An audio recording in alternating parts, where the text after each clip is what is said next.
আমার ঠিক পেছনেই দেখতে পাচ্ছেন আপনারা দিল্লির ইসকন মন্দির।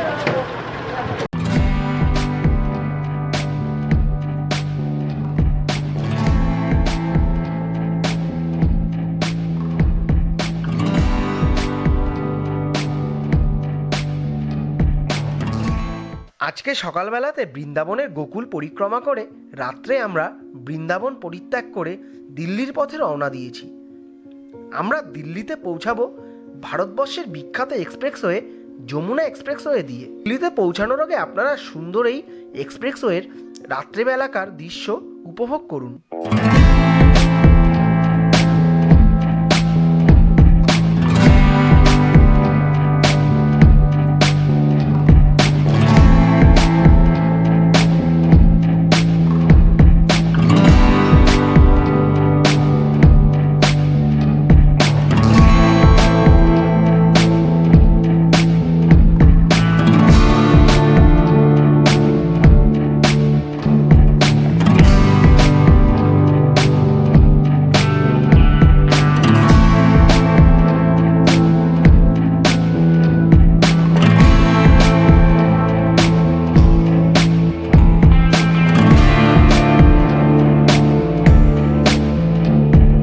আমরা চলে আসলাম দিল্লিতে। প্রায় 175 কিলোমিটার জার্নি কমপ্লিট করে দিল্লিতে চলে আসলাম।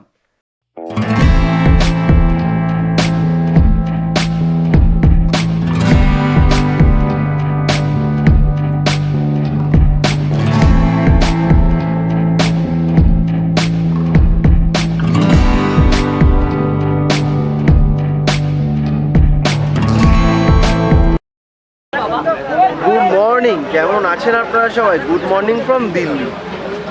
আজকে আমাদের উত্তর ভারত ভ্রমণের 8ম দিন। কালকে আপনারা দেখেছিলেন আমরা উত্তরপ্রদেশের বৃন্দাবন থেকে রাত 11টার সময় খাওয়া দাওয়া করে গাড়ি ছেড়েছিলাম। এখন আমরা এসে পৌঁছেছি ভারতবর্ষের রাজধানী দিল্লি। এখন আমরা দিল্লির আশেপাশে যে সমস্ত জায়গা আছে সেগুলো আমরা ঘুরতে বেরোবো। সেগুলো হলো দিল্লির যেটা লোকাল গাড়ি আছে সেই লোকাল গাড়িতে করে আমরা ঘুরবো, কারণ এই বাসে করে আমরা কেউ সাইট সিন করতে পারবো না। তো চলো একটু দিল্লির আমরা যে পার্কিংয়ে আছি, দিল্লি লোটাস টেম্পল, তো চলুন সেই পার্কিংটা একটু। এটি হলো দিল্লি লোটাস টেম্পল, এর পাশে অবস্থিত বাস পার্কিং। তো সকালবেলার খাওয়া খেয়ে নিয়ে আমরা বেরিয়ে পড়লাম দিল্লি শহরটিকে উপভোগের জন্য।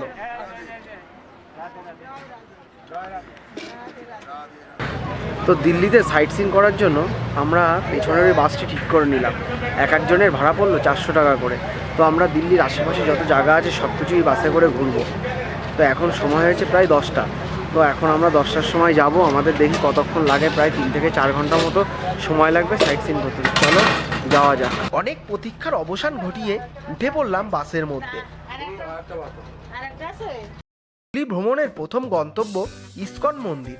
ইসকন মন্দির পৌঁছানো আগে দিল্লি শহরটিকে চলুন আমার সাথে আপনারা উপভোগ করুন।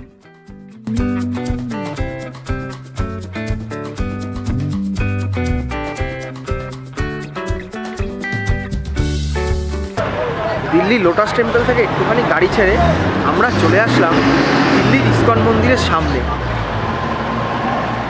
আমার ঠিক পেছনেই দেখতে পাচ্ছেন আপনারা দিল্লির ইসকন মন্দির। শ্রী রাধা পার্থসারথী মন্দির সাধারণত দিল্লির ইসকন মন্দির নামে পরিচিত। পার্থসারথীর রূপে ভগবান কৃষ্ণ এবং দেবী রাধার একটি সুপরিচিত বৈষ্ণব মন্দির এই ইসকন মন্দির। একটু মন্দিরের ভেতর দিক থেকে ঘুরে আসি।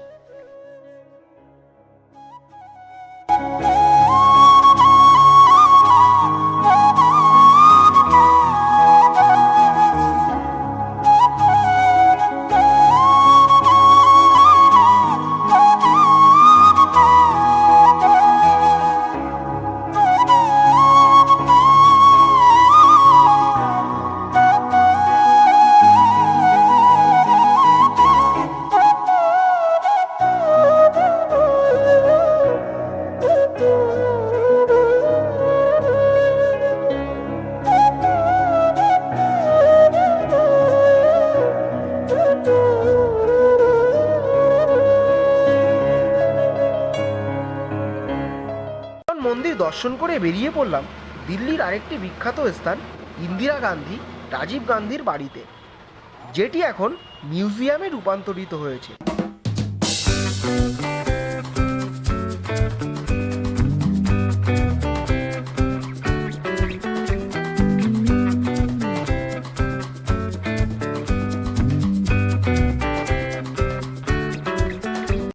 এটি হলো মিউজিয়াম, যেখানে ইন্দিরা গান্ধী রাজীব গান্ধীর সমস্ত স্মৃতি রাখা আছে।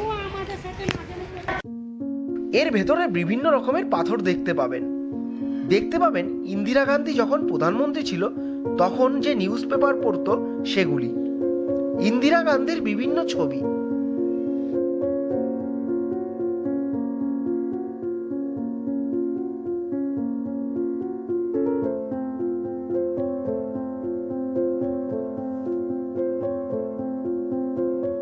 তিনি যে থালা গ্লাসে খাবার খেতেন তার ছবি, তিনি যে কাপড় পরতেন তার ছবি। এটি হলো রাজীব গান্ধীর লাইব্রেরি, তাতে হাজার হাজার বই।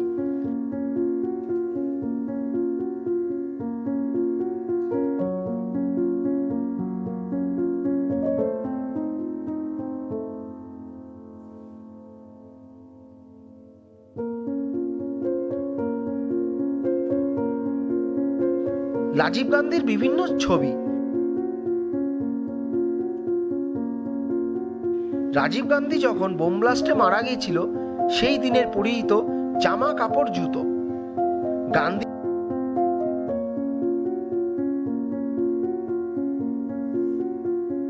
এই পরিবারের বসার জায়গা।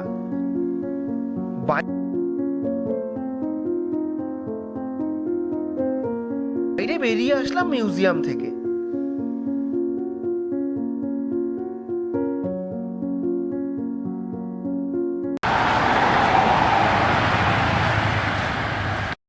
বাদিকে যে বাড়িটি দেখা যাচ্ছে সেখানেই থাকে আমাদের ভারতবর্ষের প্রধানমন্ত্রী।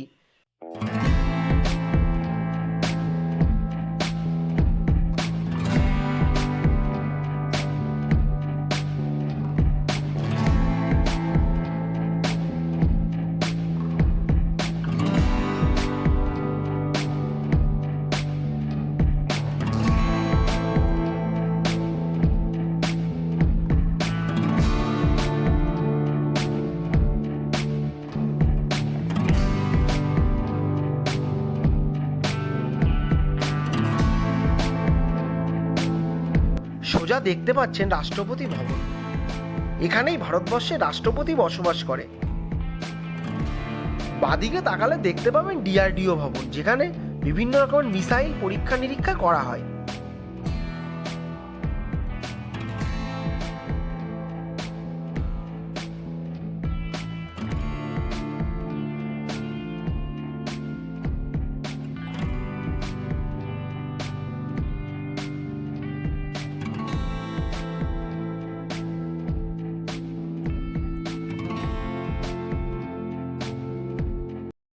চলে আসলাম ইন্ডিয়া গেটের সামনে।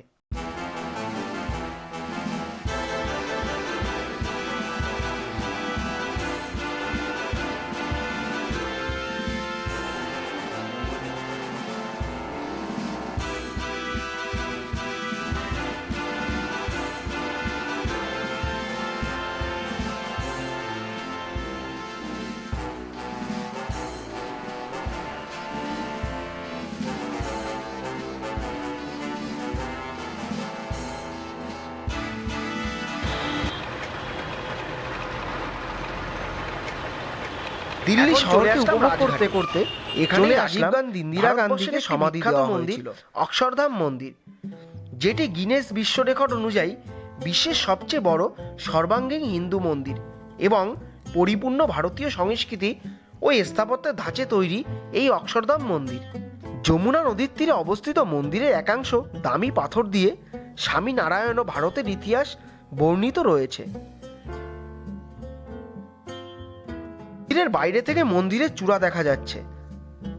আমরা চলে আসলাম মন্দিরের বাইরে। ভেতরে ক্যামেরা, মোবাইল কিছু নিয়ে প্রবেশ করা যাবে না, যার জন্য আমি মোবাইল নিয়ে যেতে পারিনি।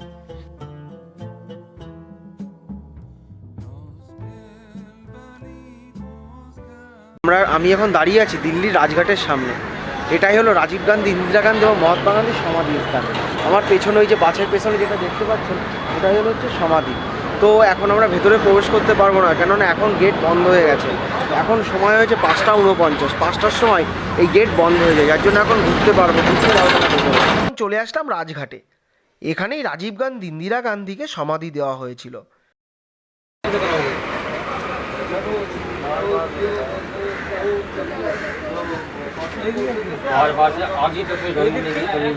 এই একই রাজঘাট।